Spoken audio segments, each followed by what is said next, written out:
connected.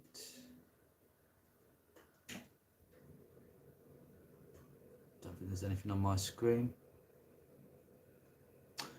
Right, for some reason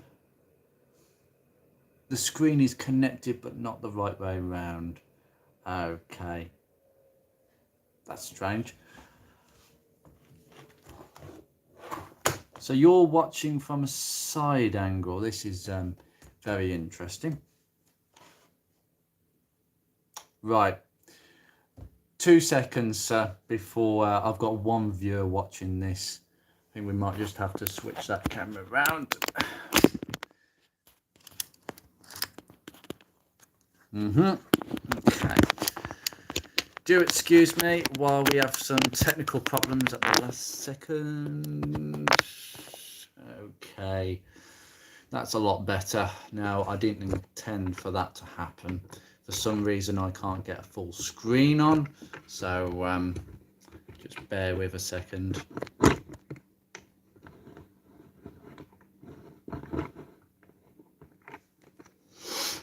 There we go.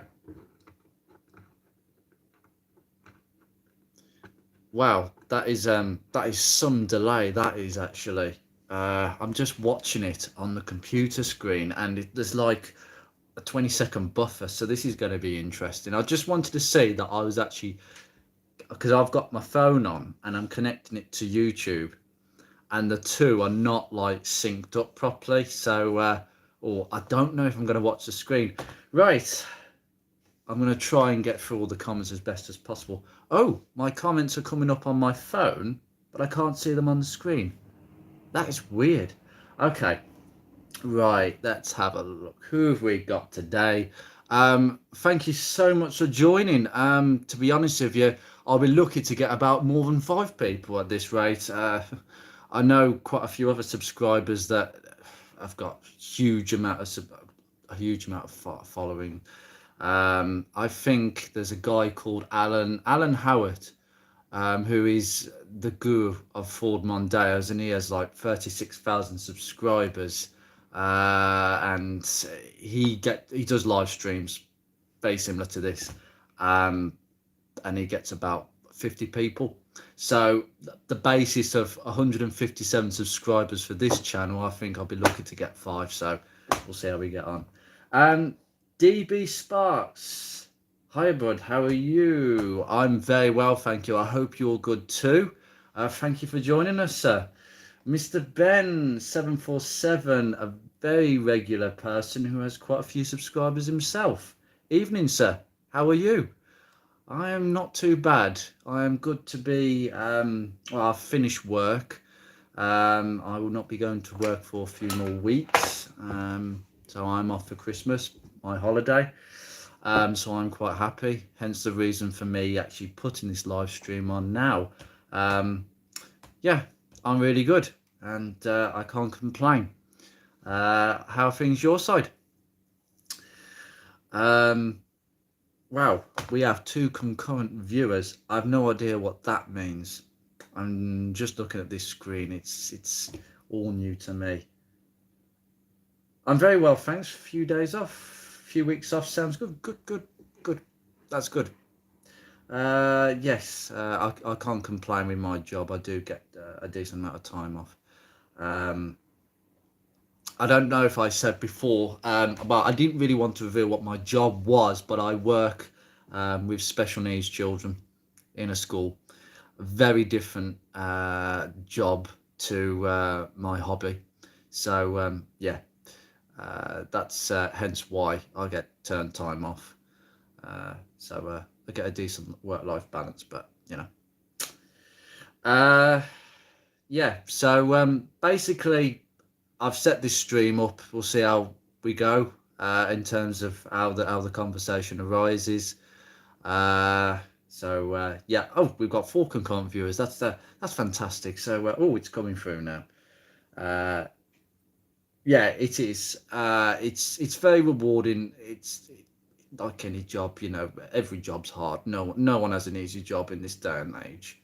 We all have to work hard for our pennies, even more so in this this hard time, this situation we're in with the cost of living and all that.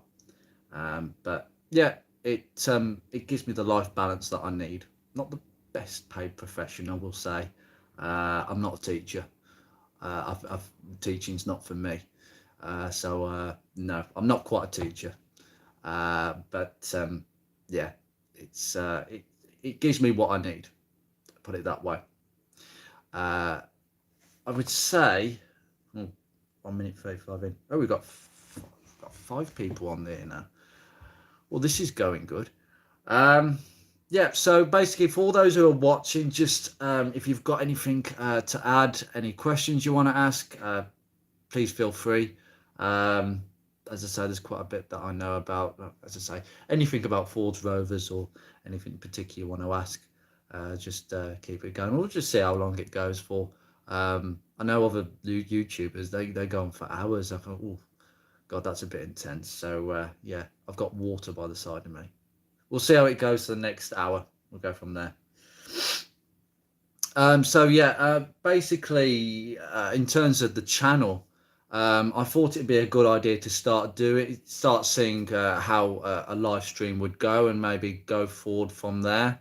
I mean, as I say, I haven't got many subscribers at the moment, 157. It's like a drop in the water, to be honest with you.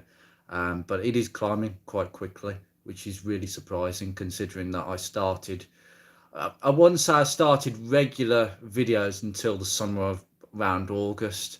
I know somebody who's recently just started putting his videos out, and it's a slow hog. I didn't want to sort of build a channel that quickly, but I suspect that 2023 will be quite an interesting year for this channel. The more viewers I get, the more subscribers, the more I'm willing to do.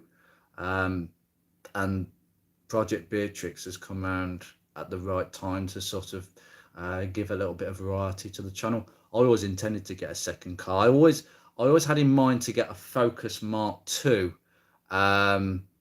A Focus Mark II is right up my street. It would have been right within my budget. It's a Ford, it's another Focus, and I can compare it with a Mark 1 quite nicely. A Mark 2.5, so the 2008 facelift to 2010-11. I quite like them. I think the early Mark 2s don't look that great, to be honest with you.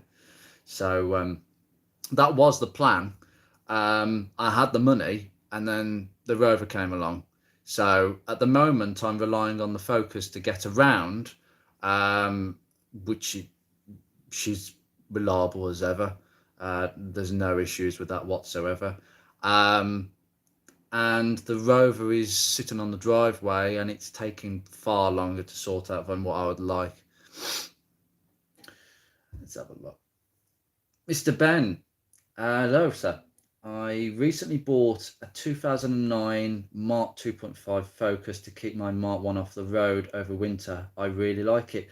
Right, okay. So that's good then if you like it. I mean, so you bought it, when did you buy it? Presumably, have you done many miles in it?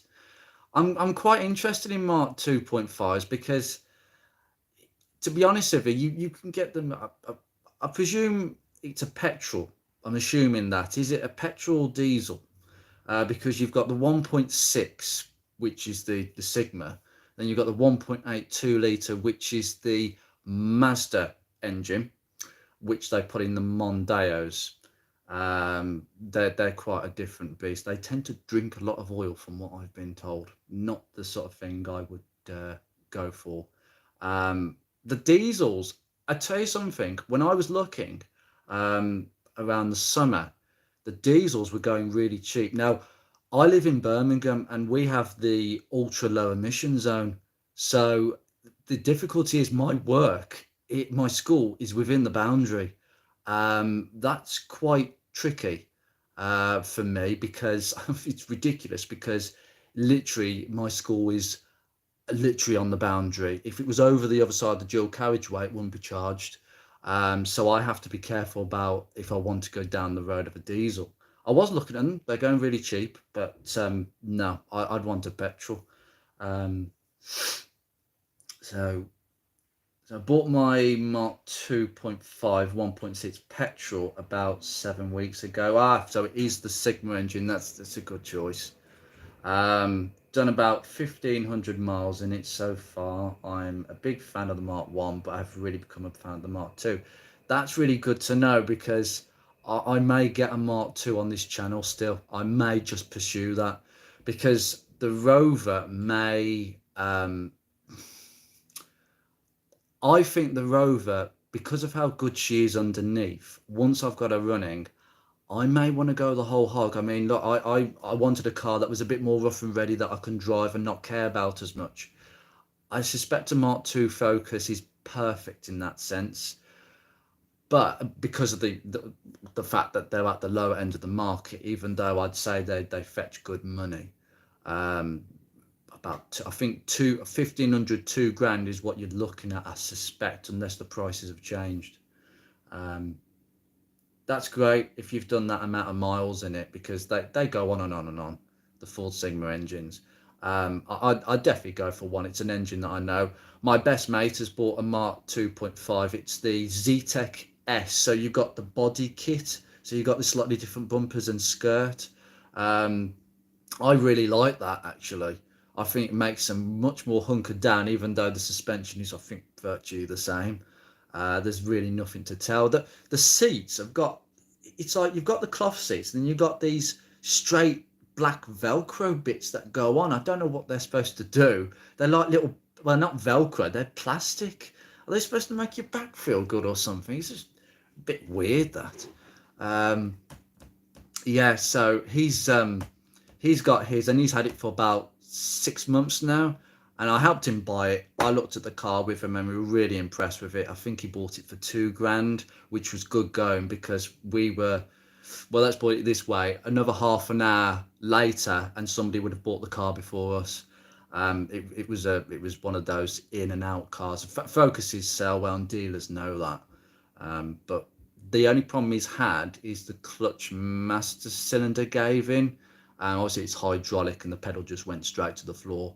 So they did, no, it wasn't the clutch master cylinder, it was the say, it was a slave. It went to the floor, and he just had the whole clutch done all in one go. I think it's a concentric slave, so you have to take it apart. It's not like a slave that bolts to the outside. That's a bit of a pain, but he's got the new clutch sorted. Timing belt's never been done, and it's 12 years old, and I keep saying just bring it round to me and I'll sort it for him, a few beers and I'll sort him out, because I've done it on my own and it's very similar. Anyway, Mr. Ben, the Mark II Focus seems to suffer less from rust than the Mark 1, so it could be a good winter car. Yeah, they do, honestly, they are good. I've never seen rust on them as bad as a Mark 1. Mark 1s are nowhere near as bad as Mark 1 KAs, I'll put it that way. Honestly, KAs are dreadful around the rear court and around the filler cap. They're like Swiss cheese. It's a completely different form of metal. I think with Focus Mark 1s, they did cheapen the metal a little bit in places, but they're nowhere near as bad. I think the problem with Mark 1 Focuses is they never galvanised them properly. I really believe that. If they'd have galvanised them properly, they wouldn't have paint flaking and chipping, and then that's where you get the surface rust. Then you get the terrible rust later on. Those black bits on the seats are odd. Later ones don't have them, but must admit they don't bother me in use. Well, that's good. That's fair enough.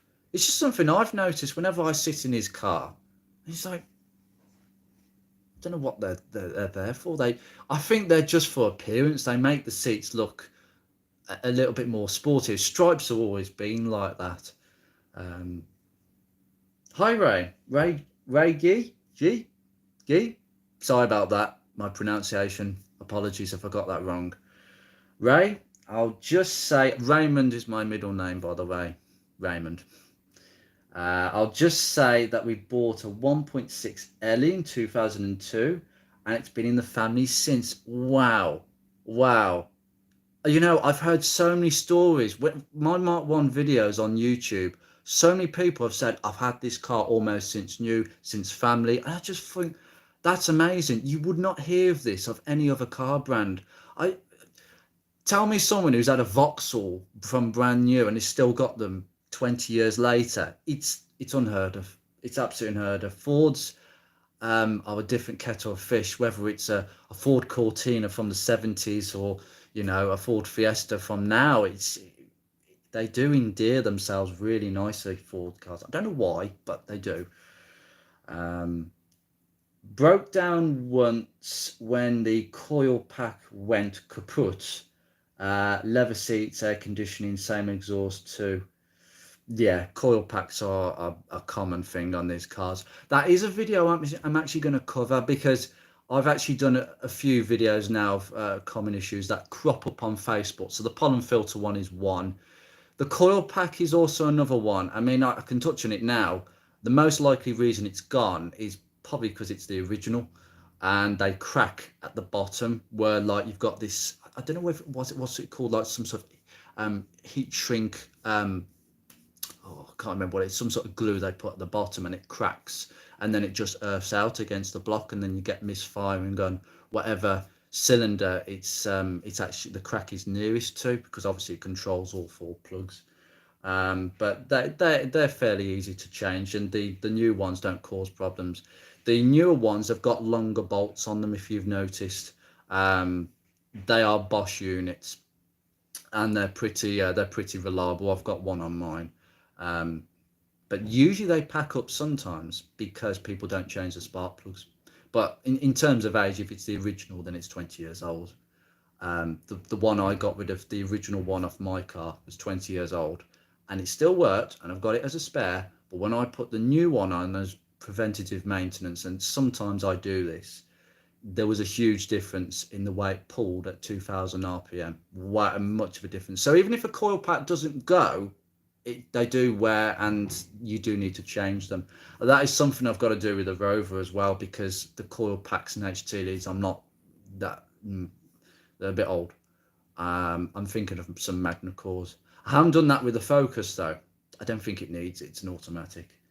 Rover's an automatic, but it's a 1.8. So but the Ellie it was marketed as a female car. It was a female driven initiative to try and get, in 2002 they tried to get more female buyers buying a Mark 1. So they did a collaboration with Ellie, the women's fashion magazine, and that's the special limited edition they came up with, went in all their brochures and magazines. It was yeah, it was quite a push to try and get females buying Focus Mark 1s. I think the Chick was also one, but it's a nice special limited edition.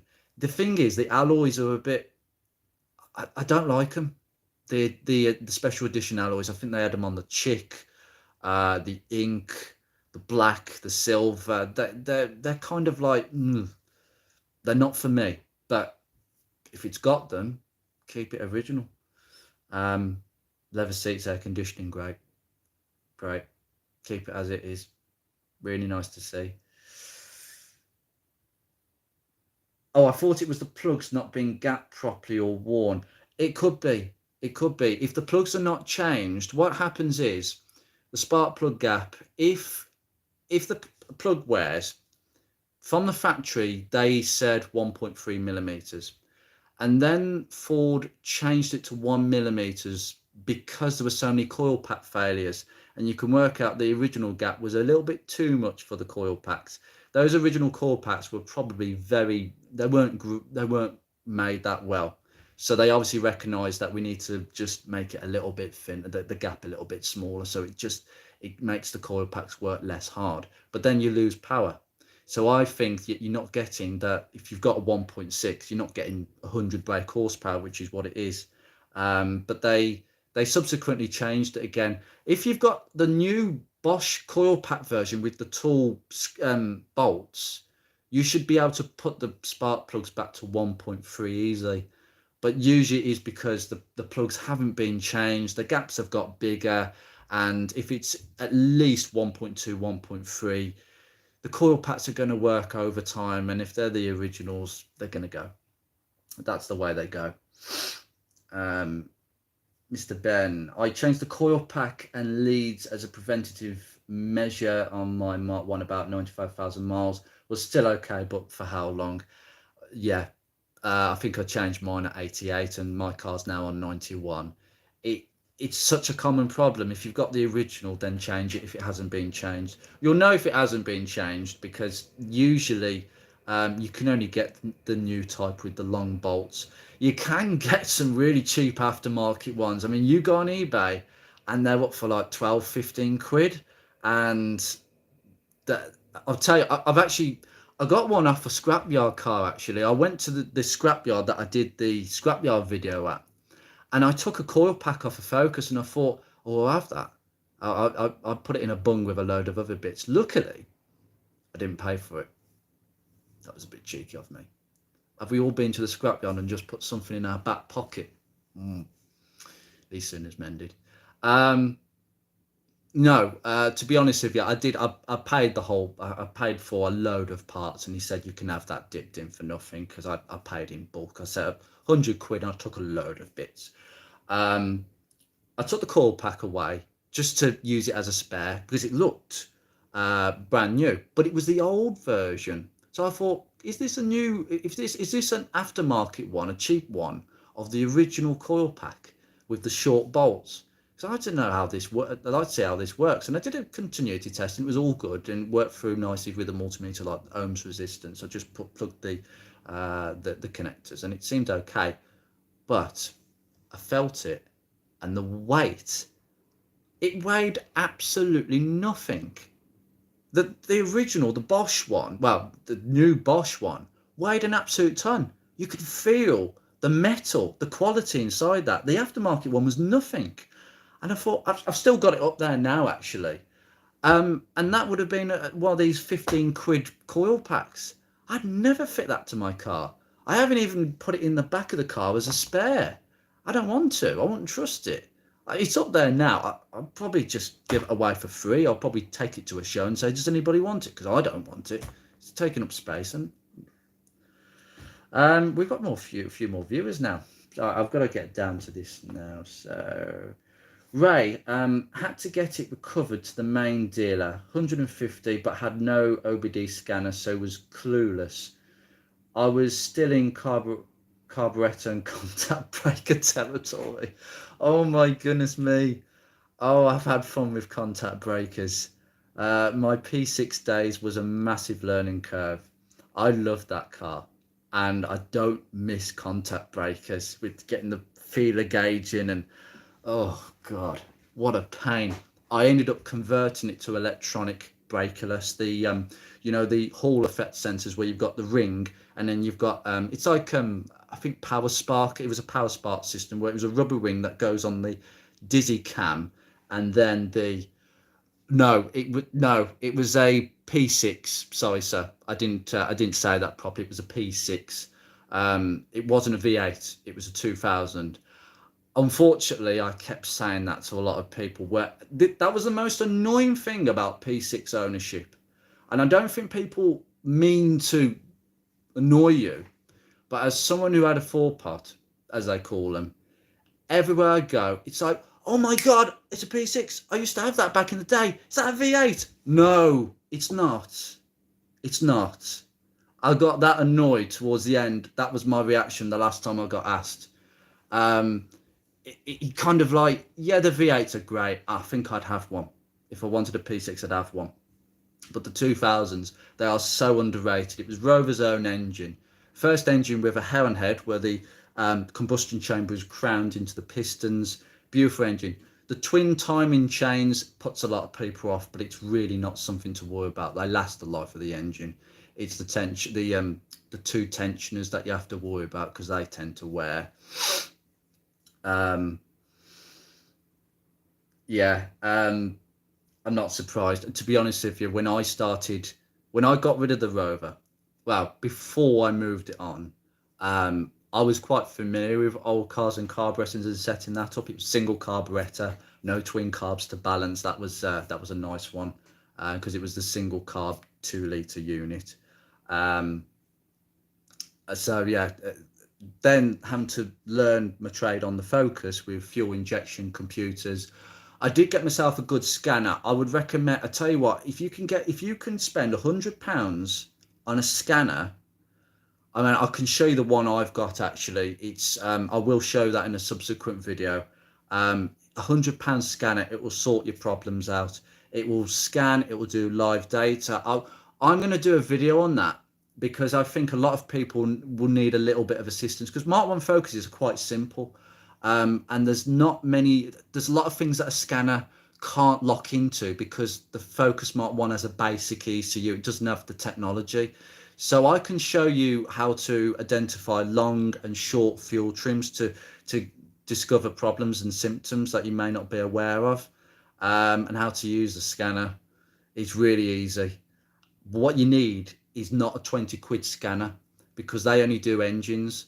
If you spend £100, you get a scanner that does the ABS system, it does the airbag system potentially. Well, airbag systems you can read because you count the number. If you've got an airbag warning light, you count the number of times it flashes. It will read transmission cones if you've got an automatic, which yours doesn't have, but it's good to have. And there's a few other systems that it covers, like the body control module, but mainly on a Mark 1, a 20 quid scanner will be okay, but 100, if I do a video on it and I show you how to use it, you'll be fine.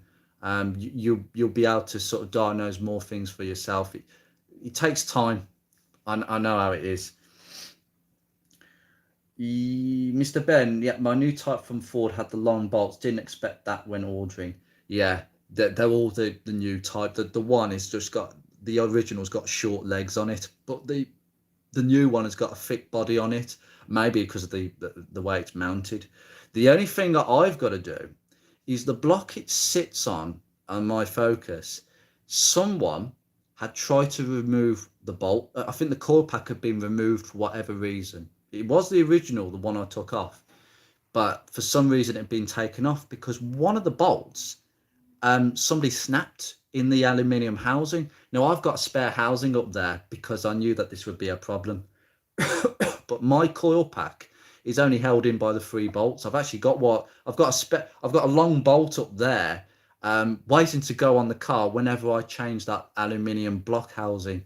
But I don't want to do that yet because there's a coolant pipe that goes underneath the coil pack into that housing, so I'd have to drain the cooling system. So I'm not going to do it until I flush the system again.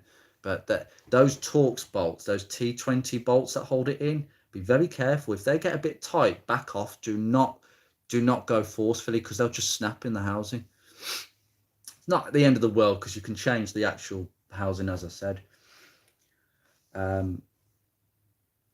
I'll rephrase that. It needed the long bolts, had to buy them separately. That's not very good because when I bought mine, it was a genuine Bosch one. It came with the bolts. However, I think actually now I remember it, I actually ordered the pack and then I ordered the bolts because when I bought it off eBay, it just showed a picture of the coil pack and the parts number, which I made sure it was correct. So I thought, well, this isn't good. I'm going to need the bolts, aren't I? So I bought some second-hand long bolts off somebody else for 5-6 quid. And when the new pack came, it came with the bolts. So I was like, oh, well, I didn't need to order them, did I? But having spares is good. Ray, there was a 2003 2600. No. P6s, you had the 2000, which was the original engine for the car, the 4-cylinder. Then when it came out in 1963, in 73 they updated that engine just to give it a bit more power because a lot of manufacturers were starting to catch up with the car. A lot of Fords were a lot more powerful, so they upped it to 2.2, which is exactly the same engine, just a slightly different bore and out. I think the original 2-litre was a square engine, so the bore and the stroke were the same, but on the 2.2 the stroke was a bit bigger, a bit more torque, I suspect.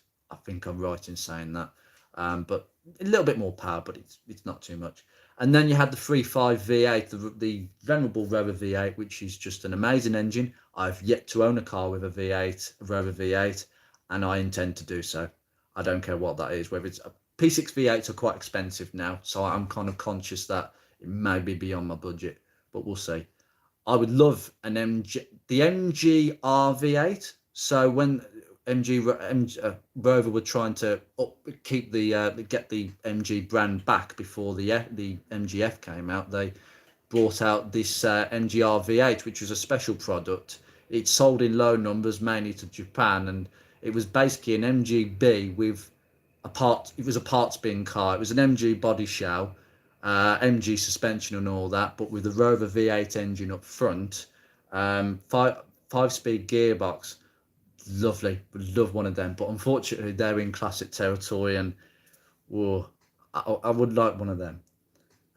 But I'd like one. I would like some car with a Rover V8 engine. Um, I remember having a ride in a friend's dad Rover 2000 TC when a new model. Very impressed.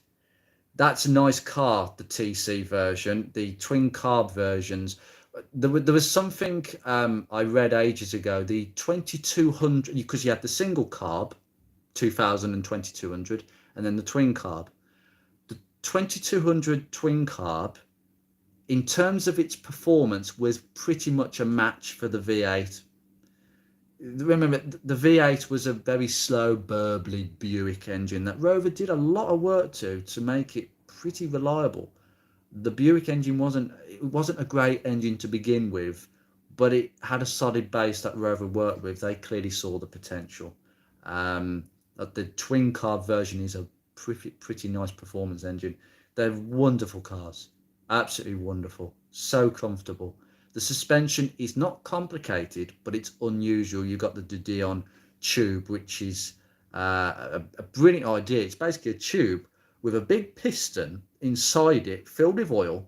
And the idea is that that oil, when you go around a corner, if you're going, let's say, round a roundabout, you're turning right, the oil, obviously, the outside wheel is going to want to push down and the inside wheel is going to lift up. So you get lift up oversteer. A lot of cars had that back in the day. The piston will basically move in the opposite direction to the oil. So the oil will go to one side, to the outside wheel, and that forces this big heavy piston to come to the right and weigh that, basically the elbow down the hub, and essentially the wheel, keeping weight on that wheel as much as possible. And it's not independent suspension, it's semi-independent, but it feels like it. It's really clever. The only thing I didn't like about it, the disc brakes. Changing the pads and the discs, or even refurbing the calipers on a P6, is a nightmare of a job. It puts a lot of people off, and I can understand why. It's a big job. The front suspension is this like bell crank design where the spring is mounted horizontally. That's a fantastic idea, but an engineer's dream is a mechanic's nightmare, and that is what it is. I don't know how you go about taking that spring off, but I never got as far as that on mine. As far as I got suspension wise, at the front, top ball joint, which is easy, just 3 bolts, and then you just push it off. You basically break the taper to the top arm. The bottom ones are a different story. They're splined in, and when I say splined, they're splined in. I had to give it to a garage who basically broke 5 different ball joint removal tools trying to get it out. It was hard, but that's the idea, because the only way that ball joint is splined into the bottom of the hub, it has to be tight. I knew someone with a P6 years ago where a garage did that job and they didn't do it properly. They actually, to get the ball joint to go push into the hub, they actually got I think they just got a pin punch and started punching the splines to flatten them so it made it easy to go in. And he didn't realise it until he drove it on the motorway and suddenly crash. His hub decided to dig into the floor. Luckily, the car survives to this day, and so does he, more importantly. That was bad.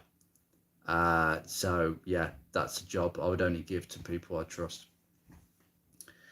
P6, I'm confused with the SD1. Love them, but 35 P6s and 35 SD1s had a poor reliability. Knew several with them and had terrible troubles. Yes, SD1s are not something that I would touch with a barge pole. I think the bodywork really puts me off. I think it puts a lot, unless you've got deep pockets, I wouldn't want to touch one. They rot. Even the ones that survive today in penny numbers, they still have these rotting issues. Every single one that left the factory, every single one, they were pretty bad. And the ones that survive were made just a bit better, or have been looked after by some manner of luck really well. So, yeah, that's the SD1 is the one you're referring to with the 2600. Right, you so with the SD1. Well, when the P6 finished production, they basically had the 2300, 2600, and the 35, the 35 V8. The 2300, the 2.3, 2.6s was the Triumph straight six engine. So they didn't consider the original four-cylinder Rover P6 engine to be any good. They moved that on. They thought it was too archaic. So they replaced it with the Triumph 2.3, 2.6 straight six. Bit more smoother because it is a straight six. I get that. But they're not very endearing. I don't know much about them, but they're not exactly engines that pull particularly well. They're smooth, but they don't pull that great. But they don't really have lots of torque either. So they kind of like, they're a bit of a Marmite engine. And that's why they're not popular. And that's why you go for the 3.5. But I considered it. Oh, I forgot. You had the 2000. The Rover SD1 2000 with the 2-litre O series. That's a rarity. I have actually seen one in the flesh and it's preserved. It's immaculate. And I'd fancy that. I really would as a box standard base. Rover SD1 200 2000 O series. That must be quite underpowered. The O series engine wasn't a great engine. My granddad had a Princess back in the day. I was only little when he had the Princess. He bought the Maestro just shortly afterwards. But that engine, I think he was saying to Dad, I mean, I was only little, but I could hear the words, it leaks oil everywhere. It's just pissing, dripping all over the road. It was absolutely horrendous. His neighbours used to call him Blue Smoking Ray because my granddad's name was Ray, and yeah, you can imagine the smoke streams coming from the house, and it was it was a terrace street. So yeah, tall houses, terrace street. The smoke's going to go nowhere but down the corridor of the road. Awkward. So yeah, I would definitely go for the 2000 as a weird car and unique. I know that I think there's someone who is restoring an SD1 diesel with they've got separate cylinder heads. That's weird and interesting. Just something out of the blue. I like cars that are a little bit different, a little bit more weird. But yeah, the SD1s have many reliability issues. Not as much today because there's a lot more known about the V8 and all the electrical stuff, and people can build better wiring looms to replace the Lucas electrics. But they are expensive to run. I would bypass them. I'd prefer a Rover 800. Now that's a different story. That is another car I'd like to get my hands on. I would like a Rover 800 fastback, Mark 1, the original Mark 1, the same Rover 800 in the famous German advert with the 2.7 Honda V6. I am looking at a needle in a haystack because as far as I'm concerned, everybody who is into Rovers would like one, or most people. But, I can wish.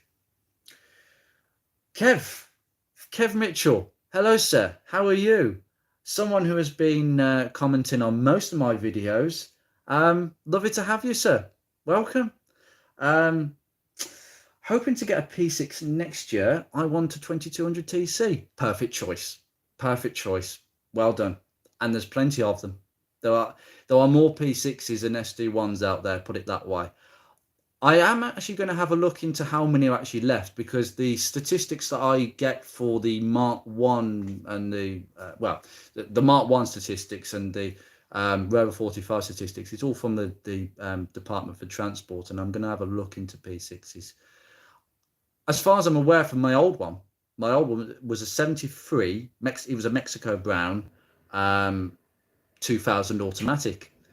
I think there was only 11 from that year round. That's quite a big number, actually, considering that that's quite a niche car, being the automatic version. 2200 TC, there'd be more of them. Absolutely, definitely. I'll say bye now, Andrew. Thanks for the chat. Thank you, Ray. Thank you so much for joining us. Great to have you. I will see you very soon, sir. You take care. All right. How long has this been rolling on for? 40 minutes. I didn't think I could talk that much.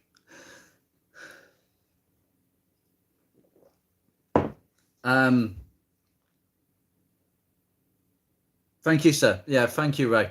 I didn't see that bottom bit. Looking forward to your vid. Yeah, there's plenty more to come.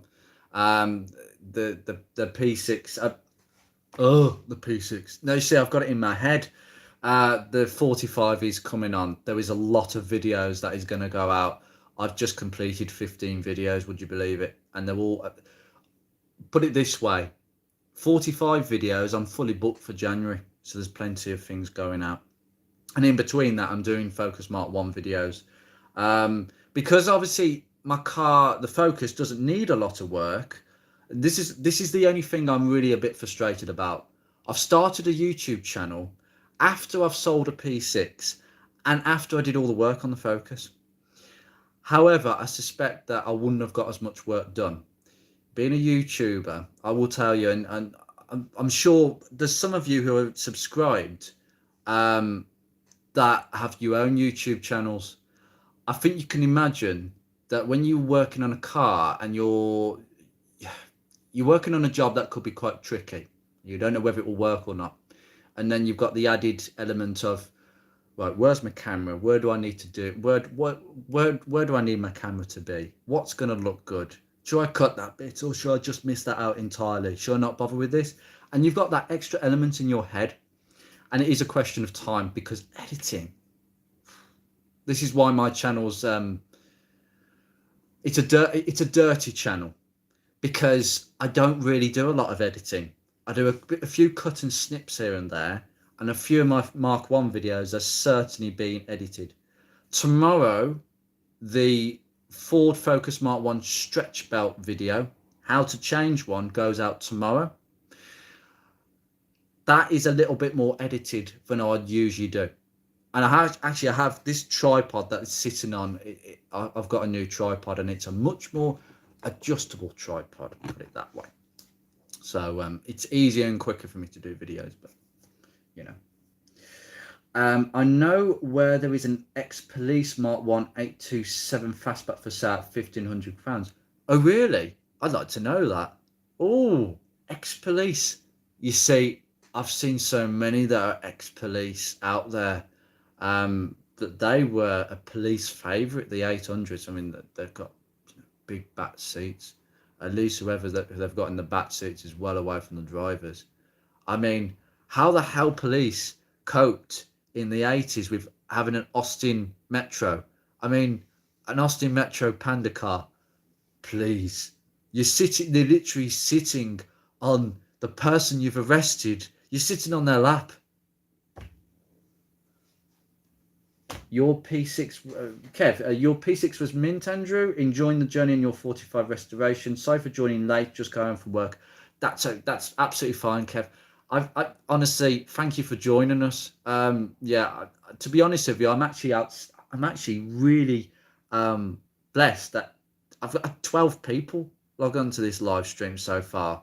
That's actually more than I thought, considering that I've only got 157 subscribers. So that's a good percentage compared with other live streams from other channels that I've seen. Yeah, honestly, it wasn't mint. It was solid underneath. I don't think it had been Z-barted from new. There was nothing to suggest that. You haven't got the holes where they inject the oil from the factory. I just think it he had one rot spot, and that was underneath the driver's sill where I had to have it patched in. And it was like literally a square patch by probably 6-7 millimeters by 7 millimeters. That's it. I don't know why it was so solid. I mean, there's so many P60s that are actually like that, but they can go pretty badly. I was blessed. To be honest, do I regret selling it? A little bit, because someone is actually enjoying it. I put a lot of work into that car. I enjoyed it, and I got my use out of it. I'd have it back now though, because I now have an establishing YouTube channel. I should have kept it in the garage. I shouldn't have sold it ideally, but if I'd have kept it, I wouldn't have had the finances to sort out the Focus, and I'd have a P6 that would be not mint, and I'll explain that in a second. And then I'd have a Focus that would, well, I don't think I'd have kept it. I think the Mark 1 would have had to have gone, because it would have got to a stage where I couldn't do the work, or I couldn't afford to do the work required. And I need a newer car. So something had to go. And the Mark 1 was going to stay, because that's my first car. End of. The P6 was a car that came, it was literally being sold a few roads away from my parents. I was living at my parents at the time. And I thought, this is just writing on the wall. I was looking for a classic, and that just came up on my radar straight away. And I knew I wanted it as soon as I saw it. It wasn't mint. The paintwork was not good. Every single, I called it 50 Shades of Brown, because that's exactly what it was. Mexico brown, it oxidizes so badly. They're not great for that at all. Unfortunately, the driver's side, it had a respray. It had a form of a respray, but a home job respray. The previous owner had this wonderful lockup. His brother, I think his brother was flush with money, because they had this big lockup at the back of his house, and it housed 6 cars, including they had a Bentley Mulsanne from the 80s. They had tons of P6 bits, tons. They were definitely P6 people through the decades. They'd had a few, and they gave the P6, my P6, a respray in 2007.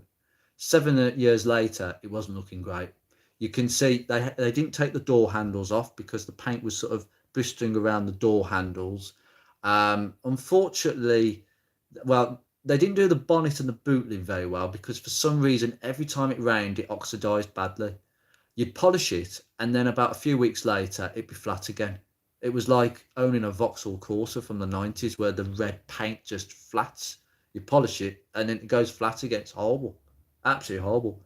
There was orange peel on some of the panels. And unfortunately, to add insult to injury, some jealous, basically keyed the car one day. Yeah, someone just got a key and just went down the driver's side. Wing, driver's door, passenger back door, back wing. Nasty. It wasn't that bad once it had been, well, touched up, but you could see it. Wasn't great. I wanted the whole car resprayed, and I knew how much that would cost. I just couldn't do it. There was a lot I did to the car underneath, and I think all it requires is, I hope, the car's out there. I changed all the mains and big bearings on that engine, and the car has done 7,000 miles since I sold it 3 years ago. Unbelievable. Someone's using it a lot. So I'm really pleased the car's going, and she's just driving. I'm really pleased. I just hope that sometime, or whether it's happened or not, someone resprays it. I have not seen it since. It hasn't been at a show. I'm in the P6 group still. I'm looking out for it. Its registration is ULN876M. If I see it and I find where the owner is, I might just buy it back for the third time, because I did sell it. You never know. I would have it back tomorrow. The 45 restoration, it is. Is it a restoration? Could be. we I'm delving into it more than I wanted to. I wanted it to be a quick turnaround. I didn't think it was going to be. Deep down, these things always take time if you do it properly. Yeah, so that's where we're at really. How long are we into this? I'm going to give this another sort of 10-15 minutes and then I'm going to end it. We've had honestly, I've had more people than I thought on here. So hopefully I can use this as a way of updating people as well. I'm trying to stick to a monthly update, but at the moment it actually has to be drip fed a little bit. So just to keep people in the loop. At the moment, as I said in the previous video, the head is back on the car. I haven't started it up yet. I've got to put everything back on. Because of the weather, the freezing cold weather, I've barely been outside. I've wanted to just come home, have a hot shower. I have not wanted to delve into that car at all. It's most unattractive weather at the moment. Smirk the Cat. That's an interesting channel name. Smirk the Cat. Have I got that right? Don't worry if you got here late. It's absolutely fine. It's nice of you to join us. So thanks for joining in. I chose 8 o'clock because it's roughly around the time that I might catch people. But if not, I can do it later than that, to be honest with you. I mean, I know I didn't want this live stream to coincide with the football. So I was pretty pleased that, yeah, it's because it's the 16th today. I think the final is the 20th. If you follow football, then it would probably it might take a few people away. So I was aware that to set the live stream for this day and this time, really. Mr. Ben, don't suppose you know anything about Mark 1 Focus steering racks? From what I know, they're pretty reliable.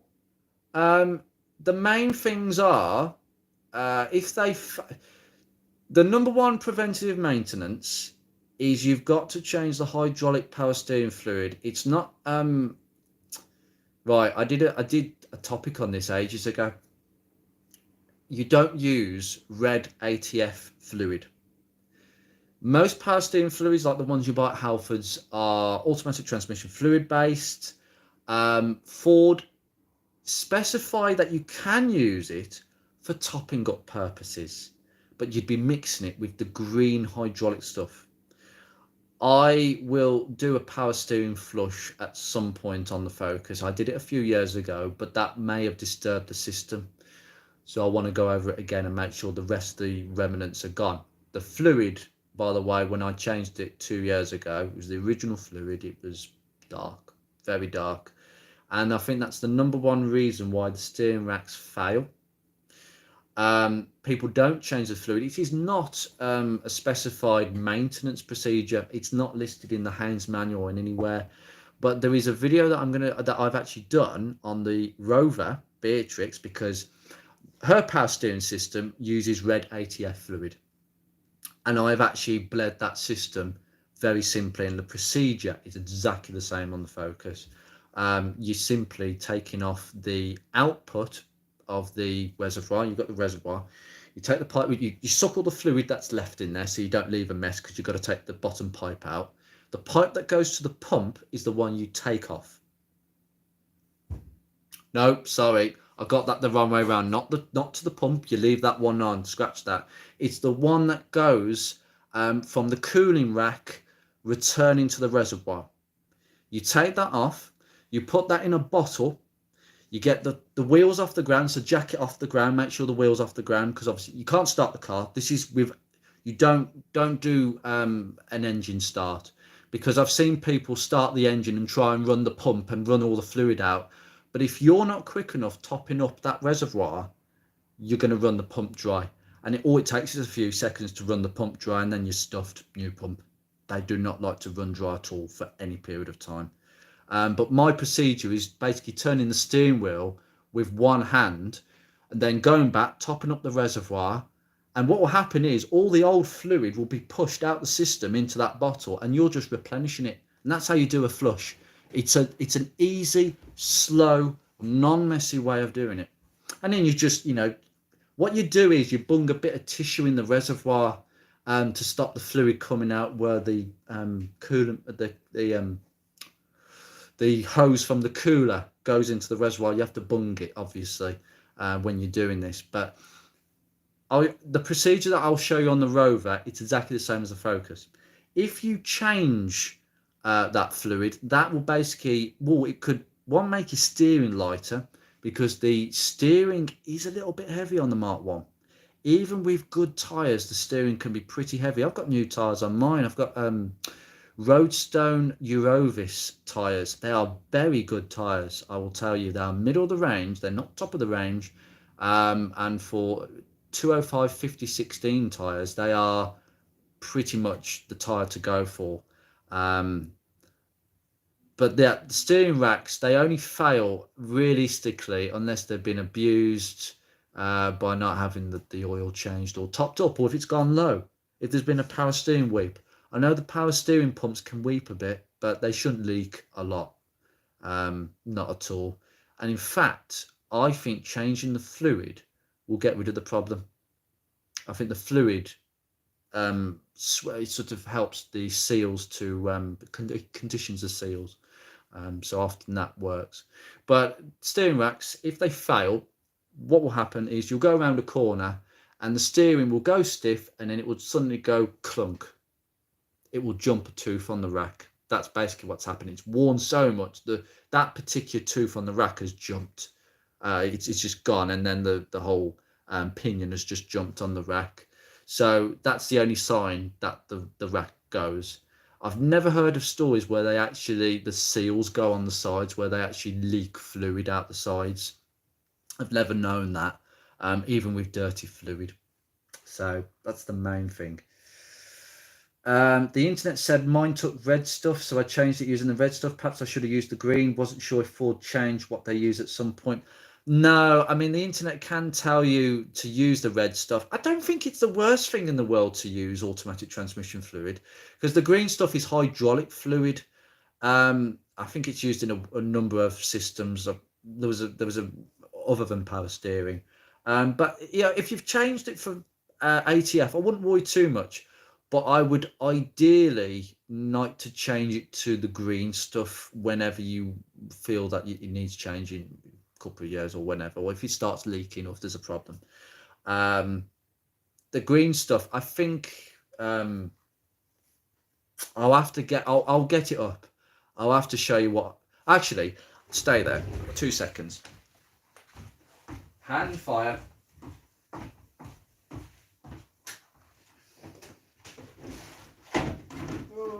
Right, got it.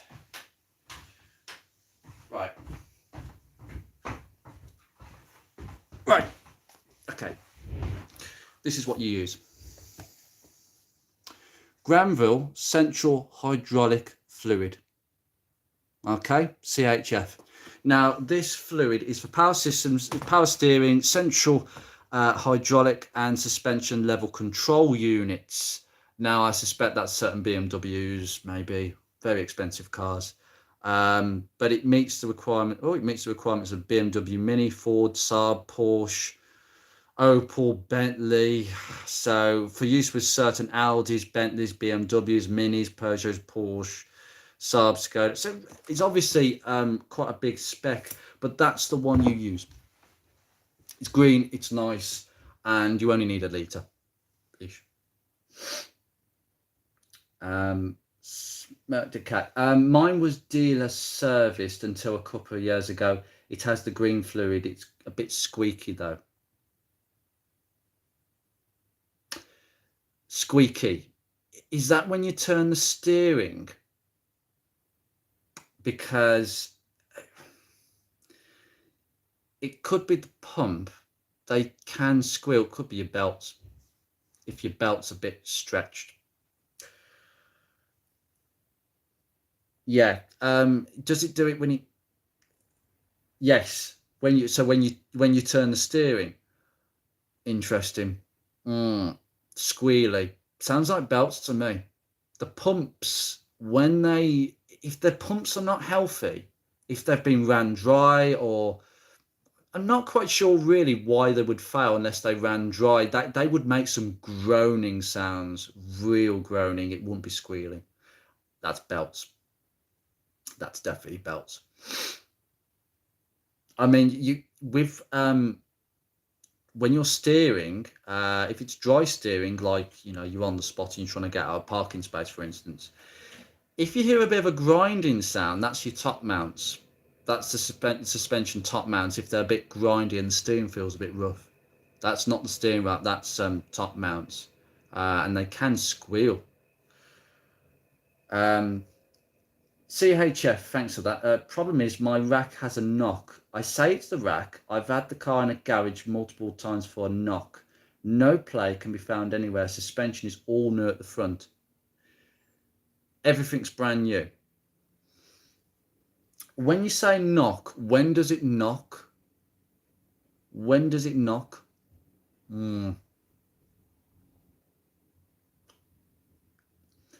It's like a squealy, rubbery sound coming from the steering column. The belt has been changed recently.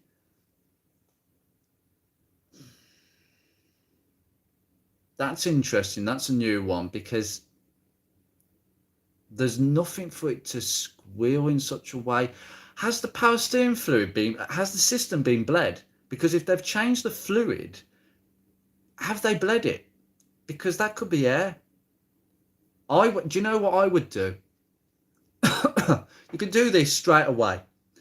When the next time you go to the car, get your bonnet open, take the cap off the reservoir, and just turn the steering backwards and forwards, lock to lock. Okay. Then check the level, see if the level's dropped. Just turn the steering lock to lock with the engine running, and that will bleed the system. Just to tick the box, because it could be air. That sounds very weird, but I wouldn't say that's your steering rack if it's making rubbery sounds.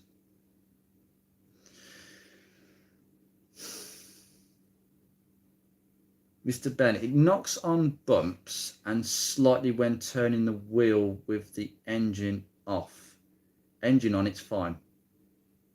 Struts, springs, top mounts and bearings are all new. What I would say with that, I mean, I've had my suspension completely redone. The whole lot, everything you've had done. I still get a little bit of a knocking from the passenger side, but I suspect that's just the way it is. What it can be, even though parts have been replaced with brand new items, aftermarket ones can be a funny world if you've used aftermarket. If you've gone for Ford ones, I shouldn't imagine there'd be a problem. But sometimes new components need time to bed in. They can make a knocking sound. Maybe it is a ball joint. Maybe it's a ball joint that isn't great. I'm afraid the lesson I've learned is that even though something is brand new, do not discount it. I had an issue ages ago where the Focus would basically, every time I got to a junction, it would stutter and it would almost die. The idle will almost die and kill the car. And I thought, what the hell is this? Every time I brake at a junction, and I looked at everything. I thought there was an air leak. I changed all the inlet manifold gaskets, the gasket onto the throttle housing. There's a gasket around the idle control valve that people, they don't think that's a problem. They do leak air. They can leak air. And it turned out it was the MAF sensor that was at fault. Now I got a second-hand one. But the MAF sensor on the car was a brand new one. It was about 4 months old. It was an expensive one, 90 quid one from, I think it's a Febby Bilstein one, £90. And the reason that I didn't think that was the problem is because it was a brand new item. I completely dismissed it because it was a new part. So it could be one of the new parts you've put on. That's the thing when you work on cars and you change so many things. There always is one or two things that aren't quite right.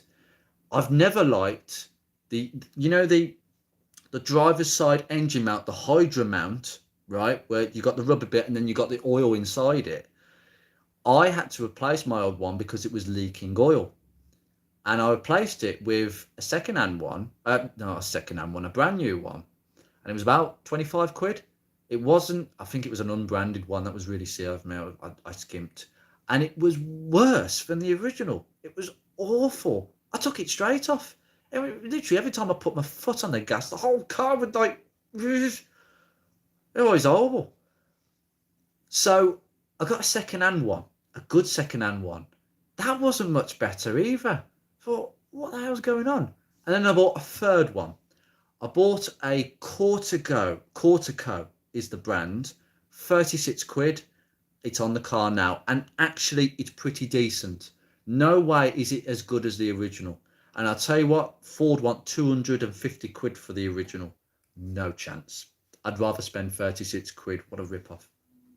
So some things don't quite work out in terms of new parts. It's trial and error. Also, drop links are new. Subframe bushes are fine. Wishbone bushes are fine.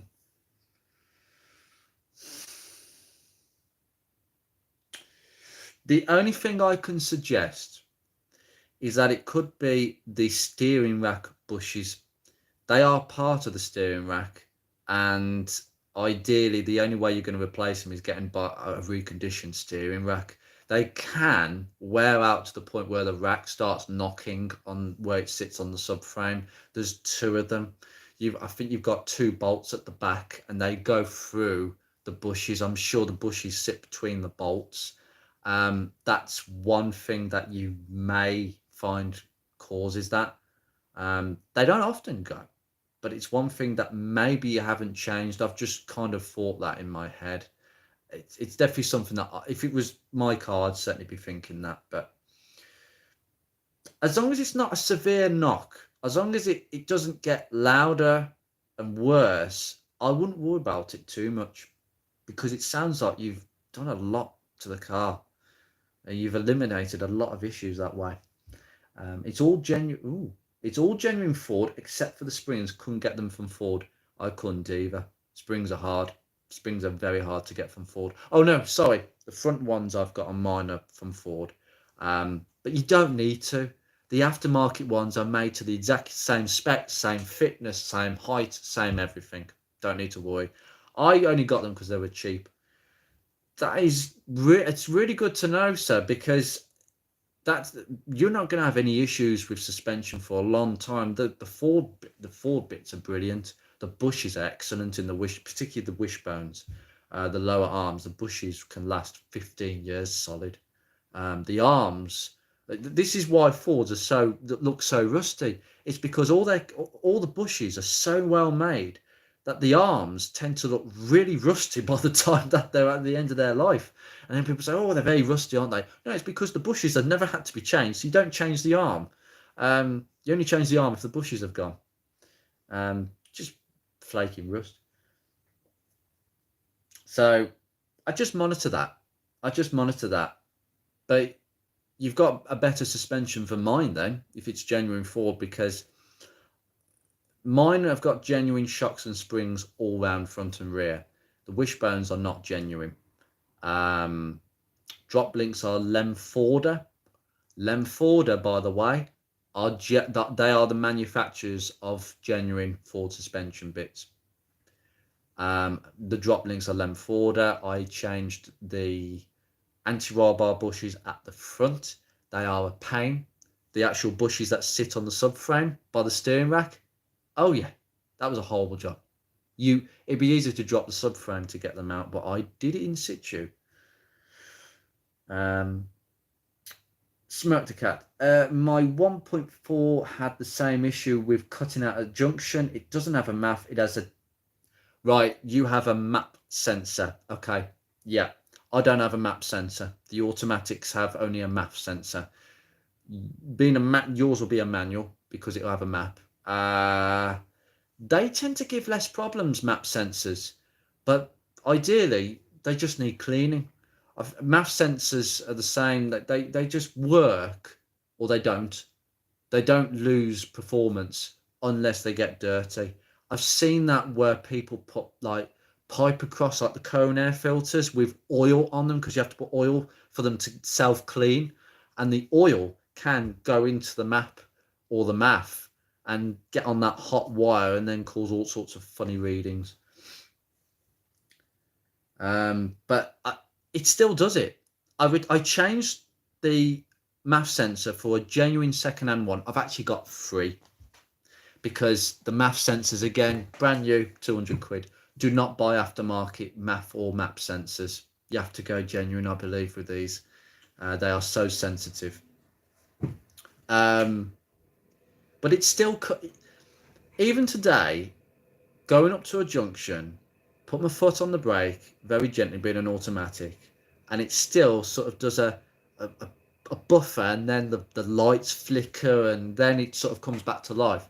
It used to do it quite badly with the bad MAF, the bad MAF sensor, but when I changed it, it got better, and I did a lot of jobs.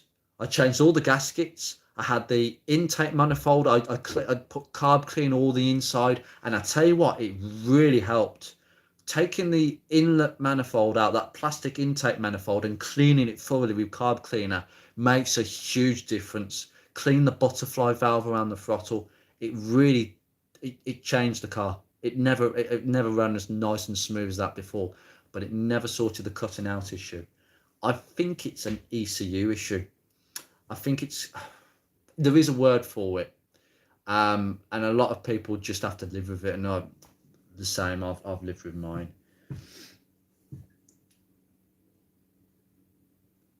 Steering rack bushes, interesting though. It isn't a severe knock. I just like it to be right. I know, I'm the same. If it's not right, it's annoying, and I suspect it's annoying. By the way, 140,000 miles. That's really good. That's good going. Plenty of life in it then. Doesn't matter what the mileage is. I got into a bit of a row on was it Facebook or YouTube? I was one of them, where someone was going on about, oh well, low mileage cars that'd have to be worth more, and I started saying, well, mileage doesn't matter. It depends on the condition of the car. I've known cars with a low mileage with ropey engines, and I hope my Rover's not one of them. It's only done 50, but the engine does need work. And then you've got cars at higher mileages, 150, 200,000 miles, and the engines are sweet as a nut. It just depends what's being done on the car. Mileage is nothing without the history. If you've got a binder with service history, it's worth its weight in gold. Mileage is nothing. People go after low mileage cars thinking that it's a golden haven, and they're not. They can be more problematic than cars that have got higher mileages. At least I know with a higher mileage car, it's been used on the motorway. That's the issue that I've got with my Focus. I haven't been on the motorway in about a year. I need to drive it. It needs a tune-up because, yeah, after a while, town driving does not help cars at all. Mr. Ben, you did well with the anti-roll bar bushes. Looks like a difficult job. It is.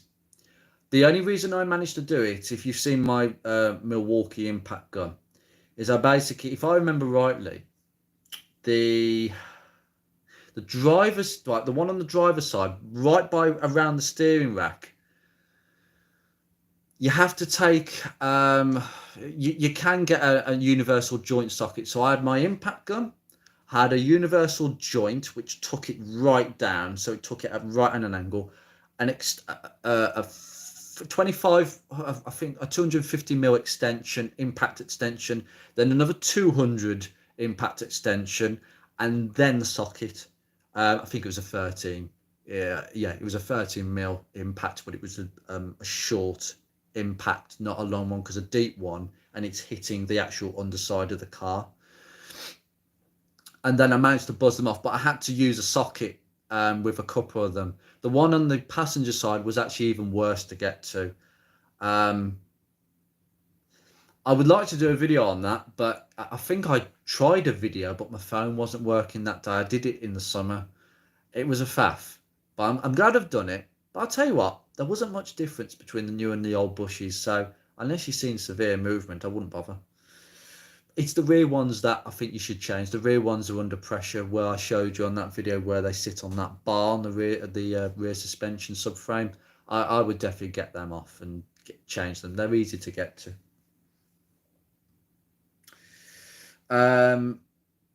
Thank you, Kevin. No, thank you for turning up, sir. Seriously. Yeah, I will keep up the vlogs.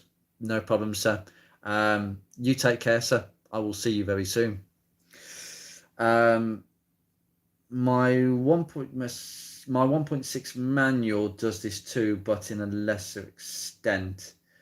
Yeah, it's weird. It's like a fluctuating idle, just coming to a stop. I looked at all sorts of things, and I suspected it could have been something to do with the gearbox, but no, no. There's nothing that I can see that would cause that. I do think there is an ECU software issue. I think it's called idle stuttering or something. There's a word for it, and it is a well-known fault. I will look at that.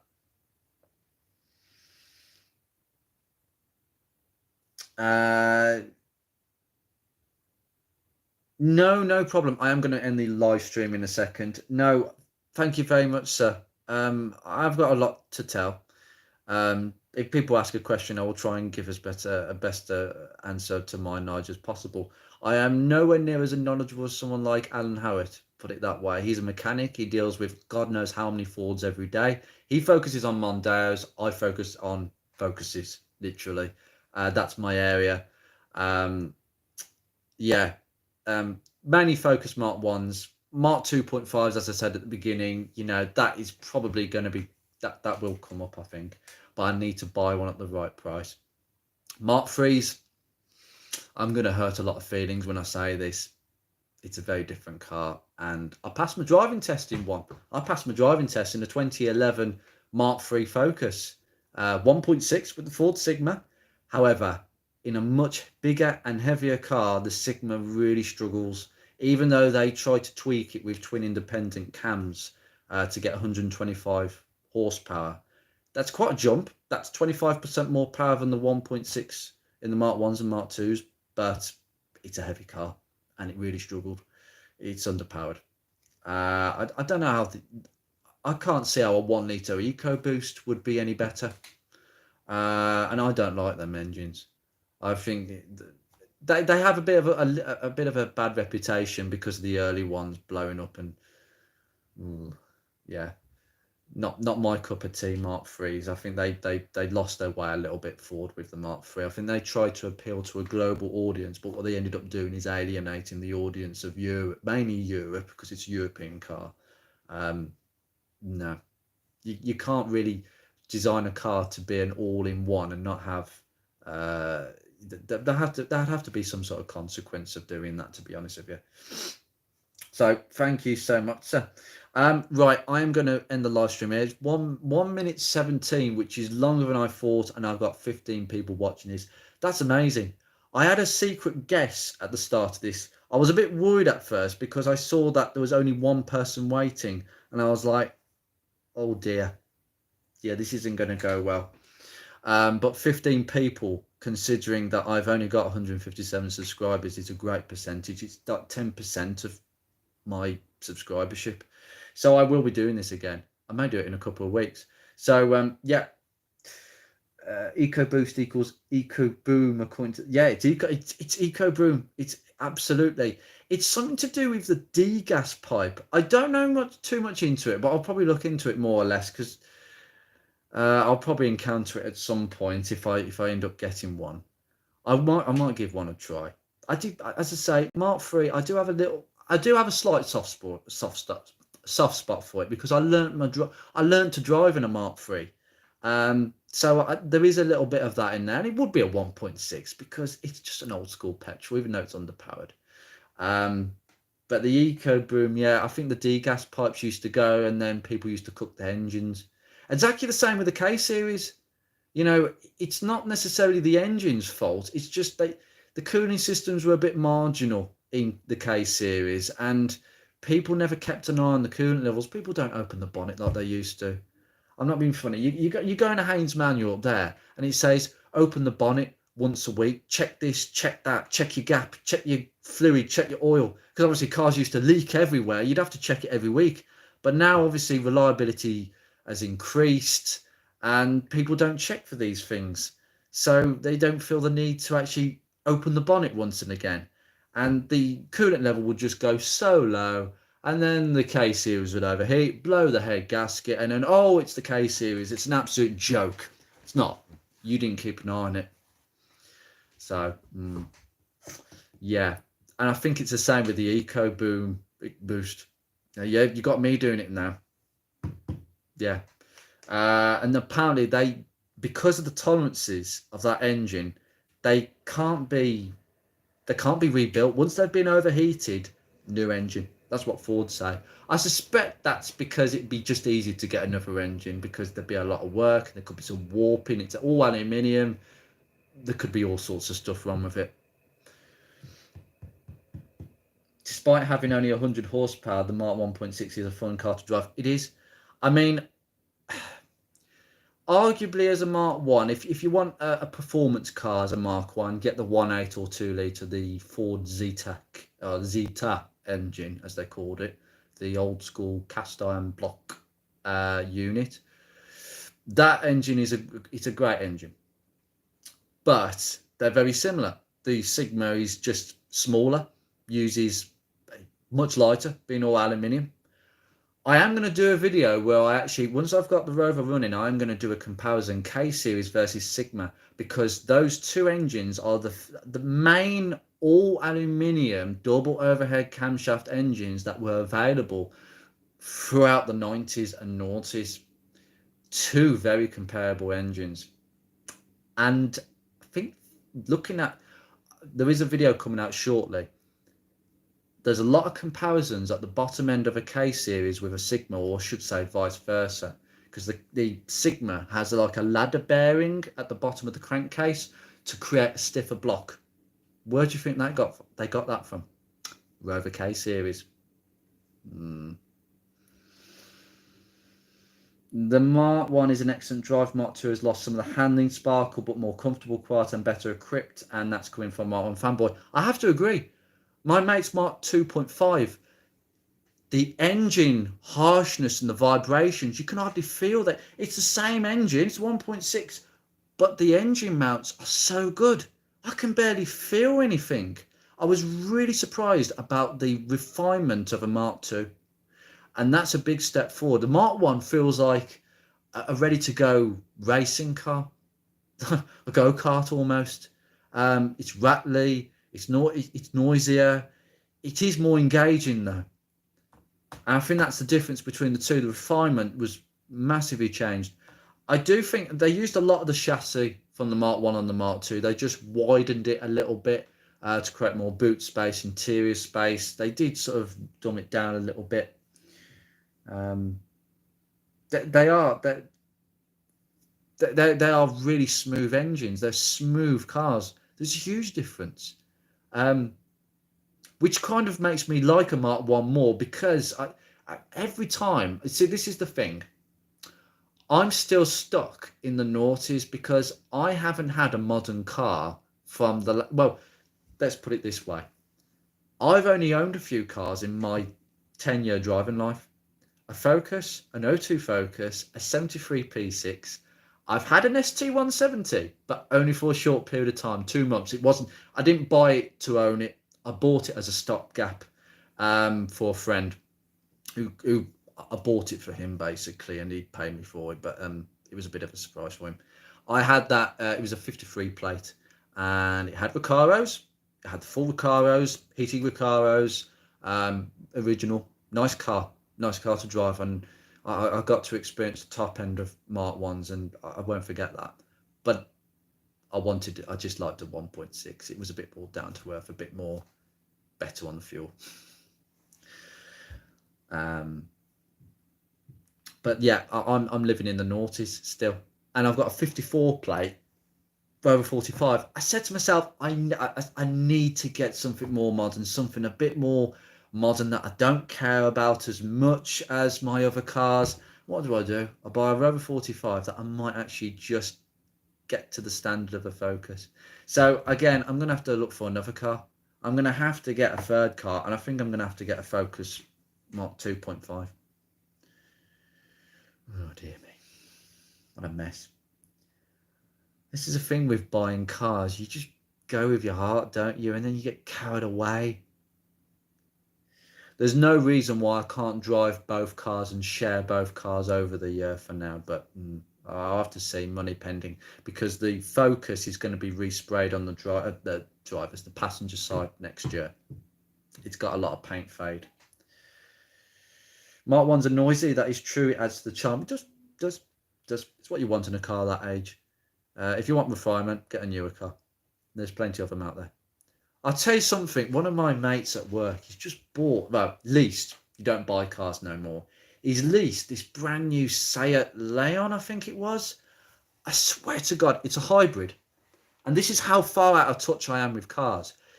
I sat in the car and he touched the start button. And I was like, it started instantly. There was hardly any, the starter didn't make a sound. It was literally, touch the button, there was like a, and then the engine's on.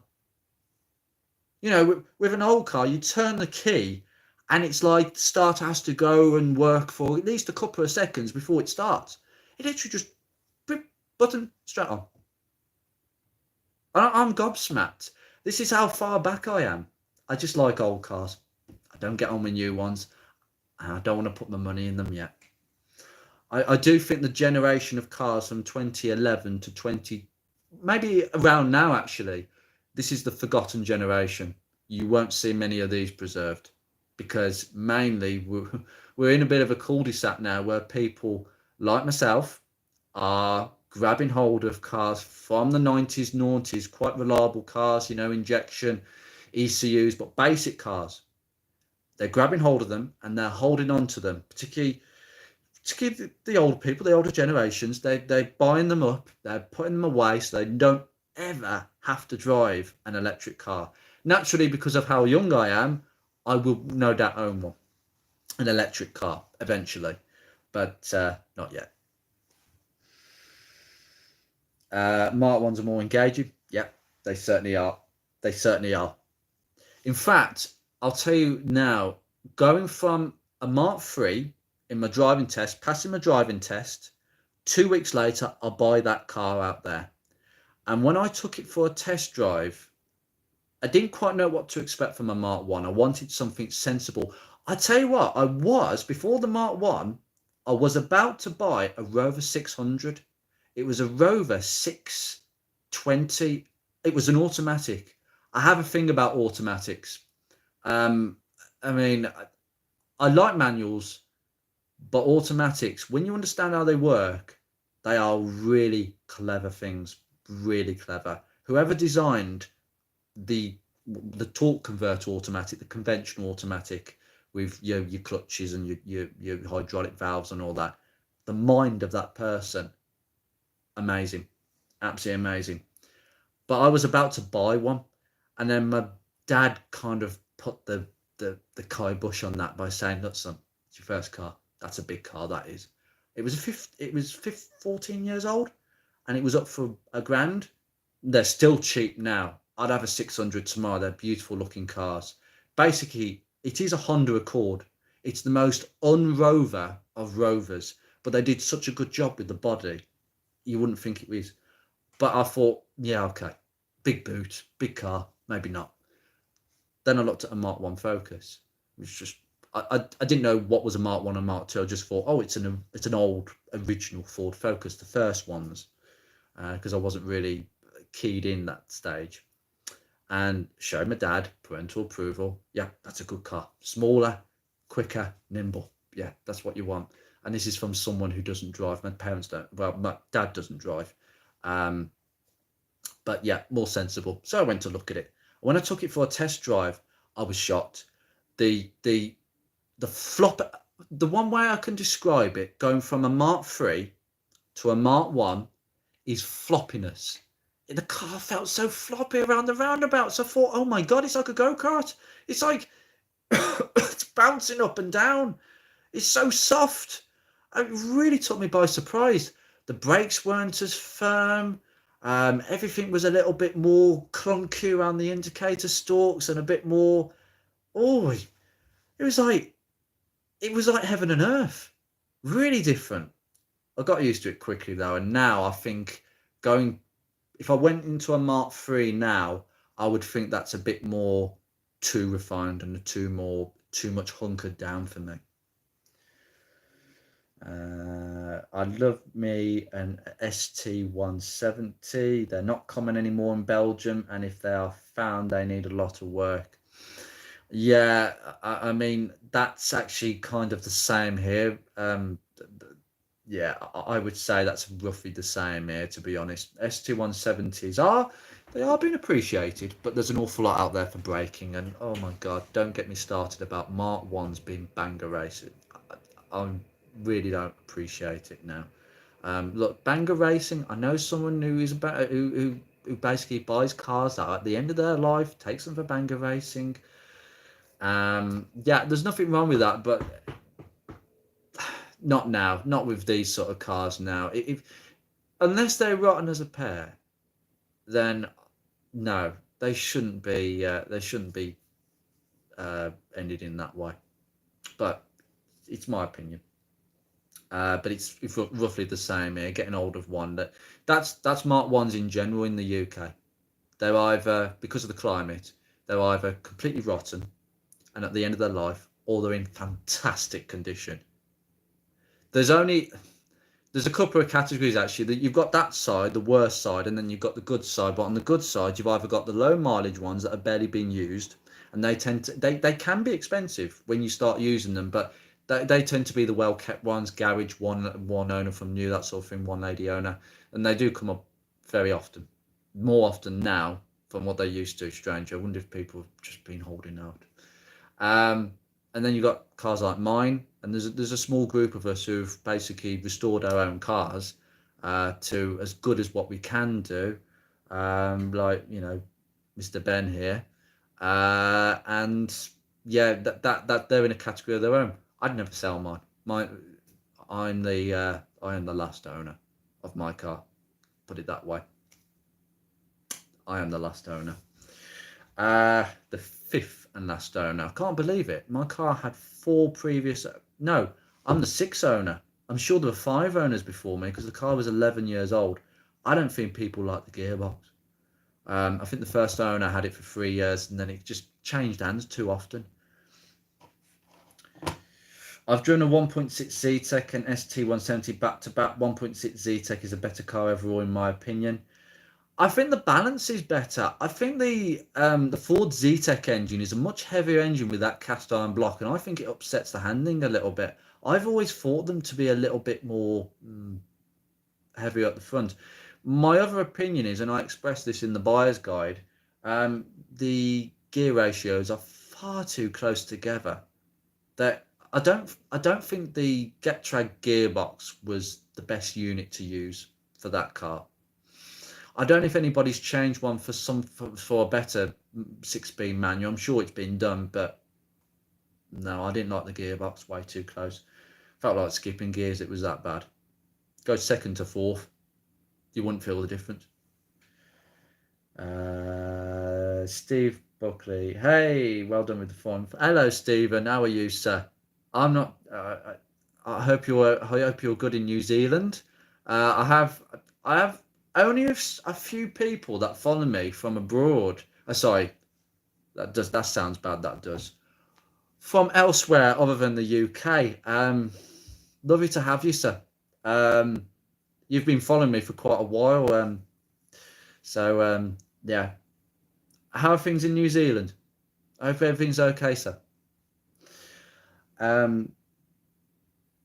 Well, it seems to be quite a form. I meant to stop this video 20 minutes ago, but it keeps rolling on. Fine, we'll roll it on. I did say that, I'll keep it going for as long as I can. Excuse me. I've heard the Mark III is too refined, even detached.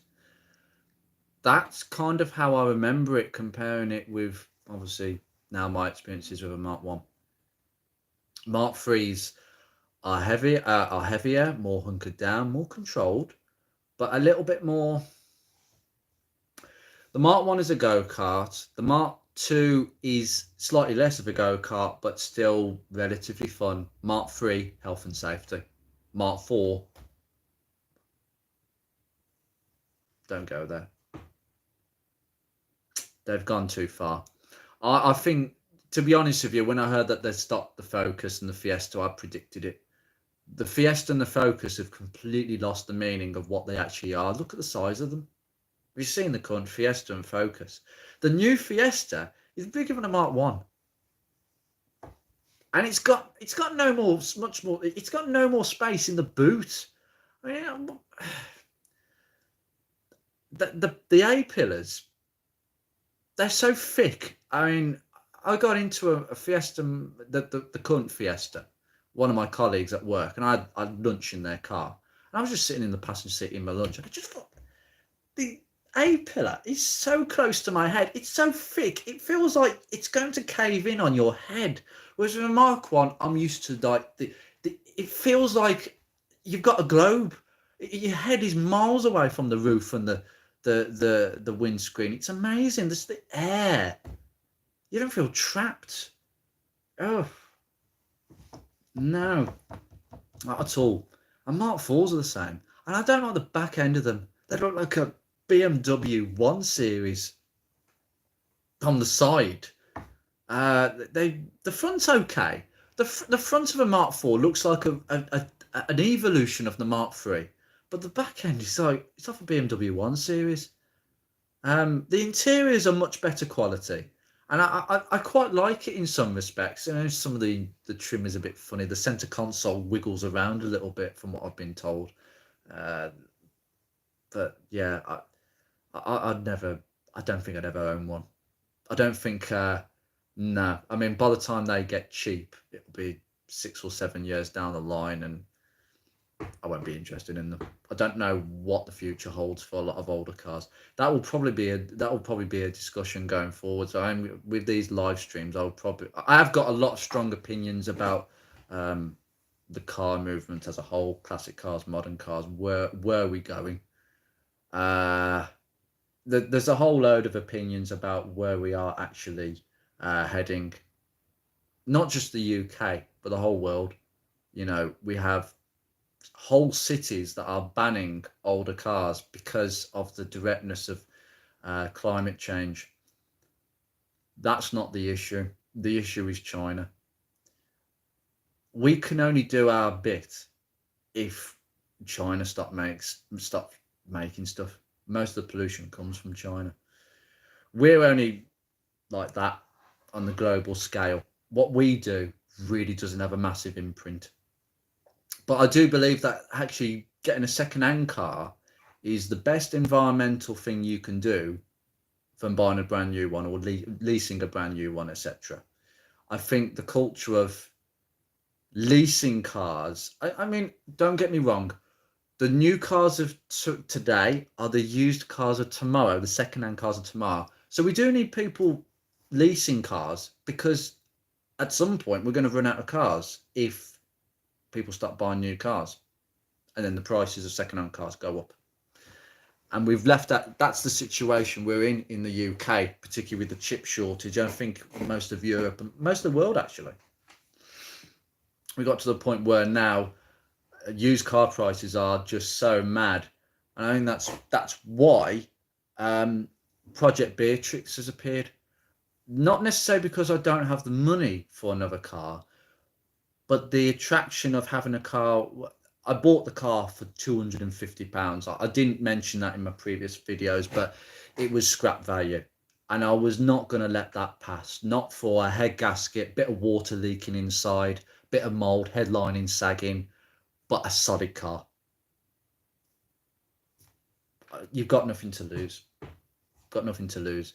You could buy a Rover 45 for about £1,000. They're still cheap, but they might have problems. Whereas at the moment, I'm billing everything. Everything I'm buying for that car, I'm billing. And so far, I'm about £500 in, so £750.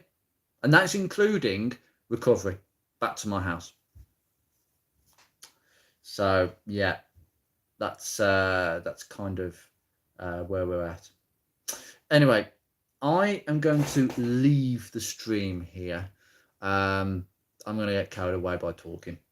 But it's been really nice. We've had 18 people on this live stream. I'm really impressed. And no doubt, I mean, this is going to go live for other people to watch anyway, for the rest of my viewers to watch anyway. So yeah, I will keep you in the loop. I will do another live stream very, very soon. I don't know when, but if I don't do another one, then happy Christmas to all of you.